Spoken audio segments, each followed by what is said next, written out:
You know, right at the heart of the modern Israeli project, there's this deep fundamental conflict. It's a real tension between two powerful and often clashing identities, the pragmatic modern nation-state on one hand and this ancient, universal spiritual tradition on the other. So today, we're going to dive into this internal struggle, what we're calling Israel's two souls. This quote, wow, it really gets to the core of what we're talking about. You see, the creation of the state wasn't just about drawing new lines on a map.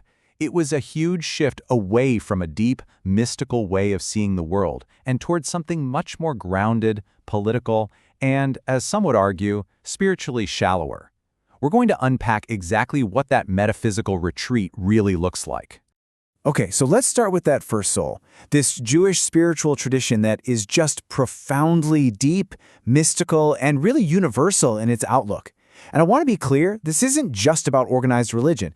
It's about the very nature of reality itself. So right here, you can see this massive split in how to even look at the world. On one side, you've got the mystics. For them, holiness isn't just some nice idea, it's a real, tangible force, an objective part of the universe. Reality has its own divine existence, totally independent of us. But then on the other side, you've got the rationalists, thinkers like Maimonides.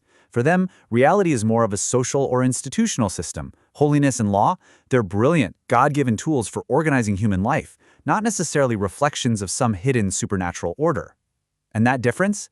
It is absolutely crucial. And this mystical view, it wasn't about, just meditating on a mountaintop far away from all the world's problems. Actually, it was the complete opposite. It all comes back to a really key concept, Tikkun Olam, which means repairing the world.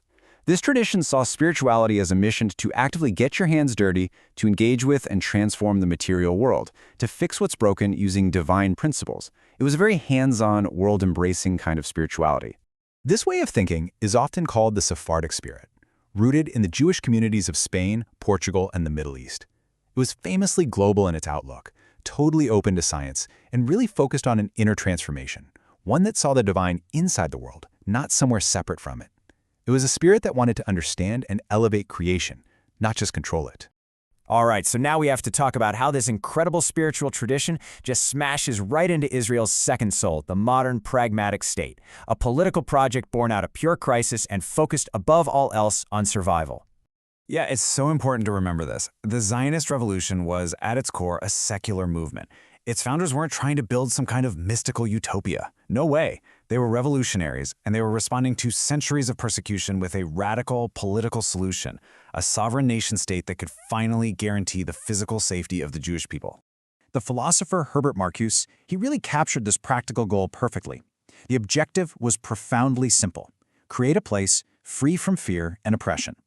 This wasn't about fulfilling ancient prophecies. It was about a project of human liberation and just basic security.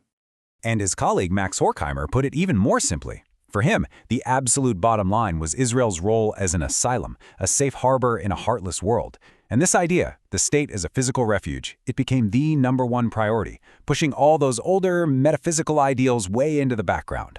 So, what happens when this ancient, universal, mystic soul is forced to live inside the body of a modern, pragmatic, and constantly besieged state? Well, that's where the collision happens. You get a soul divided against itself. Let's just walk through this timeline, because it really tracks this dramatic shift. It starts in 1948. A secular, democratic-minded state is born. But then, 1967 and the Six-Day War, that's a massive turning point. Capturing biblical holy sites unleashes this powerful new mix of religion and nationalism. By the 1980s, that's evolved into a full-blown ethno-religious nationalism. And it all kind of culminates in that 2019 nationality law, which legally redefines the state's very identity in exclusively Jewish terms. And here's the crucial point: that deep, mystical tradition we talked about, it didn't just vanish. It got co-opted. It was instrumentalized, a fancy word for saying it was turned into a tool. Sacred concepts became political slogans, used to justify settlements or prop up national identity. Mysticism became this cold academic subject you study, or a right-wing political talking point, totally losing its life as a real universal spiritual force. And this really brings us to the day-to-day reality that started to take over everything. The urgent, constant demands of security, of control, of this perpetual conflict. It just consumed the national energy, leaving very little room for those deeper, more universal spiritual questions. And this led to some really profound critiques, even from thinkers steeped in Jewish tradition. I mean, Erich Fromm, who'd studied these texts his whole life, he voiced this fear directly, that the state, in its relentless pursuit of security and power, was actually destroying the core ethical teachings of Judaism itself. So where does all of this leave Israeli society today? Well, in many ways, it's created a deep spiritual crisis, a widespread search for depth and meaning in the shadow of this internal war of souls. A lot of Israelis feel caught in a spiritual vacuum. On one hand, they live mostly secular lives, but on the other, the state itself is increasingly defined by this politicized, nationalistic brand of religion they just don't connect with. As one rabbi described it, the result for many is a full-blown existential crisis. But here's where it gets really fascinating. Look at how people are responding to recent crises. A study of Israeli university students during the recent conflict found that, for those who said their beliefs changed, the vast majority turned towards a deeper sense of meaning. You see it right here. A third said their spirituality increased, and another quarter said their religiosity did. And according to the researchers, this is no accident. This turn towards faith, towards personal spirituality, is a direct psychological response to the incredible stress of war and these existential threats. It's really a modern example of a timeless human need to find some kind of stability and meaning when you're forced to confront your own mortality. And that leaves us with the central question, doesn't it? A dilemma that gets right to the core of Israel's divided identity. Can a state that was founded on the hard-nosed principles of survival and security ever really reconnect with that deeper, global, and mystical spirit that was once such a huge part of its heritage?